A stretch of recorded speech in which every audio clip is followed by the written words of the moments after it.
Bismillahirrahmanirrahim. Assalamualaikum warahmatullahi wabarakatuh. Hai semua, anda murid Ustazah, apa khabar? Okey, baik. Untuk ulum syariah pada minggu ini, tajuk kita ialah kelahiran kekasih Allah. Kelahiran kekasih Allah. Ini adalah tajuk unit 1 di dalam bidang sirah. Murid semua boleh buka buku pendidikan Islam berwarna hijau. Muka surat 114. Kita akan baca bersama-sama. Mari baca dan fahami. Biodata kekasih Allah. Nama Muhammad bin Abdullah. Tarikh lahir Isnin 12 Rabiul Awal tahun Gajah. Tempat lahir Makkah. Bangsa Arab Quraisy. Seterusnya, mari kita lihat salah silah Nabi Muhammad sallallahu alaihi wasallam. Abdul Muttalib. Abdul Muttalib merupakan datuk kepada Nabi Muhammad sallallahu alaihi wasallam, sebelah ayahandanya. Abdul Muttalib berkahwin dengan Fatimah dan dikurniakan anak bernama Abdullah. Abdullah adalah ayahanda kepada Nabi Muhammad sallallahu alaihi wasallam. Wahab. Wahab merupakan datuk Nabi Muhammad sallallahu alaihi wasallam sebelah ibunya. Wahab berkahwin dengan Barah dan dikurniakan anak bernama Aminah. Aminah merupakan ibu kepada Nabi Muhammad sallallahu alaihi wasallam. Apakah peristiwa yang membuktikan kelahiran seorang nabi? Mari kita baca kisah ini. Kelahiran Nabi Muhammad sallallahu alaihi wasallam.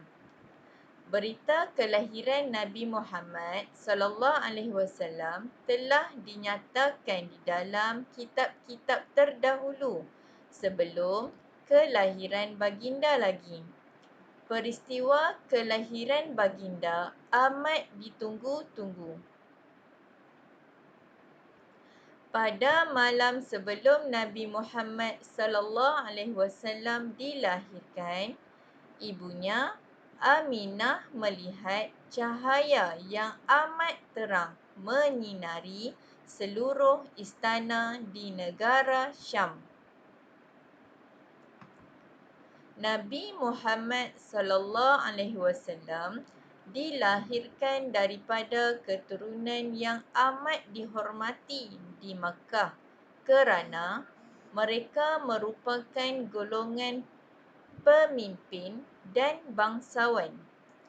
Mereka juga pemegang kunci Kaabah dan sering memberikan makanan kepada tetamu yang mengunjungi Kaabah.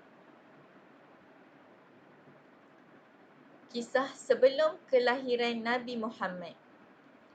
Nabi Muhammad sallallahu alaihi wasallam merupakan seorang anak yatim. Bapanya meninggal dunia ketika baginda masih dalam kandungan. Apabila dilahirkan, datuknya Abdul Muttalib membawa baginda ke Kaabah dan menamakannya Muhammad, bermaksud yang terpuji. Nama itu tidak pernah digunakan dalam masyarakat Arab pada ketika itu. Kisah selepas kelahiran Nabi. Sebagaimana adat masyarakat Arab, Nabi Muhammad sallallahu alaihi wasallam juga dibesarkan di sebuah perkampungan bernama Bani Sa'ad. Di sana, baginda disusukan oleh Halimatus Sa'diyah, Halimah bintu Abi Zu'aib. Udaranya yang segar membantu tumbesaran Nabi Muhammad sallallahu alaihi wasallam dengan sihat. Nabi Muhammad sallallahu alaihi wasallam merupakan kanak-kanak yang disayangi dan disenangi kerana akhlak baginda yang mulia. Keberkatan juga telah melimpahi kehidupan penduduk kampung sejak kedatangan Nabi Muhammad sallallahu alaihi wasallam.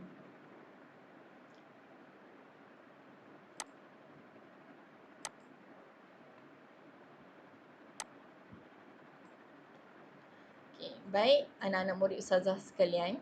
Okey, kita tengok ayat yang Ustazah highlightkan ni, ayat Ustazah kuningkan ni.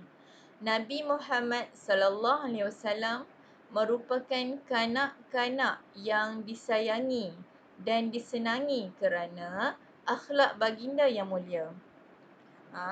Okey. Kena dengan tema kita pada minggu ini. Okey, Ustazah nak sisipkan sedikit tajuk tema civic, iaitu kasih sayang. Okey. Kasih sayang, belas kasihan dalam keluarga. Okey, di dalam keluarga kita sebagai anak ataupun kita sebagai adik ataupun kakak ataupun abang perlulah menjaga akhlak dan perlakuan yang baik serta sopan dalam keluarga. Selain daripada itu, kita juga hendaklah menjaga adab semasa berkomunikasi dengan ahli keluarga. Okay, bagaimana kita nak bercakap dengan ibu, bagaimana kita nak bercakap dengan ayah, kita perlulah menggunakan nada yang rendah. Tak boleh guna nada yang tinggi. Okay, selain daripada itu juga, kita hendaklah mengamalkan sikap suka membantu ahli keluarga tanpa diminta. Maksudnya, kita membantu ahli keluarga dengan ikhlas. Barulah kita akan disayangi dan disenangi oleh ahli keluarga, seterusnya dengan rakan-rakan, masyarakat dan semua orang. Okey, itu sahaja daripada Ustazah untuk tajuk kita pada hari ini. Okey, kisah Nabi Muhammad perlulah kita tauladani atau kita ambil pengajaran untuk kehidupan kita seharian. Okey, itu sahaja daripada Ustazah. Sekian, terima kasih.